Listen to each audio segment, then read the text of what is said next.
नमस्कार, मी संजय पटेल म्हणलो तर 12 ते 20च्या दरम्यान राज्यात भाग बदलत जोराचा पाऊस पडणार आहे. तर पडणारच आहे, पण काय होणार आहे तुम्हाला सांगतो.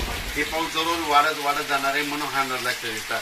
पण आज योगायोगाने तुम्हाला एक सांगतो, आज मुद्दामून दिवसभर सकाळी 7 वाजल्यापासून ते आम्ही 4 वाजेपर्यंत सोयाबीन पेरली आणि हे पाऊस देखील पडला. आमच्या गावाच्या सर्व शेतकऱ्यांनी कापसं देखील लावून टाकले, धूळ पेरणी केल्याने आणि त्यांना हे पाऊस जीवदान ठरलेला आहे म्हणून हा अंदाज लक्षात येतात.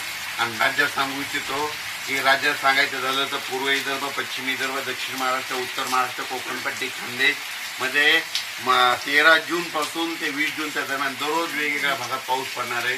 आणि शेतकऱ्यांना 12-13च्या नंतर राज्यातला पाऊस वाढत जाणार आहे म्हणून ह्या राज्यातल्या सर्व शेतकऱ्यांना लक्षात येतं. पूर्व विदर्भ, पश्चिम विदर्भातल्या शेतकऱ्याला सांगू इच्छितो की तुमच्या भागाकडे म्हणजे 11च्या नंतर पाऊस, 12-13 जूनच्या नंतर तुमच्याकडे पाऊस येणार आहे म्हणून तुम्ही तुमचा पेरणीचा निर्णय घ्यावा. त्याच्यानंतर दक्षिण महाराष्ट्रातल्या शेतकऱ्याला सांगू इच्छितो की दक्षिण महाराष्ट्राकडे म्हणजे तुम्हाला सांगायचं झालं तर आज म्हणजे 9 जून, 10, 11, 12 तुमच्याकडे 9, 10, 11, 12 पासूनच पाऊस तुमच्याकडे चांगल्या प्रमाणात पडणार आहे म्हणून हा अंदाज लक्षात येतं.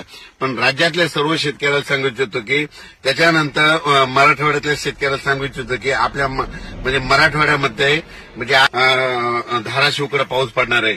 10 जूनला नांदेड, लातूर, धाराशिवकडे पाऊस पडणार आहे. त्याच्यानंतर 11 जूनला मराठवाड्याकडे चांगला पाऊस वाढत जाणार आहे म्हणून हा मराठवाड्यातल्या शेतकऱ्यांना लक्षात येतं. म्हणजे मराठवाड्याकडे 11 जून पासून ते 20 जून दरम्यान चांगला पाऊस पडणार आहे म्हणून मराठवाड्यातल्या सर्व शेतकऱ्यांनी हा अंदाज लक्षात येतात. दररोज भाग बदलत मराठवाड्याकडे पाऊस पडणार आहे, मराठवाड्यामध्ये पडणार आहे म्हणून हे लक्षात येतं. पण काय होणार आहे, दररोज वेगवेगळ्या भागात पाऊस पडणार आहे आणि संपूर्ण मराठवाड्याच्या शेतकऱ्याची पेरणी देखील जूनच्या शेवटपर्यंत होऊन जाणार आहे म्हणून हे अंदाज लक्षात येतं.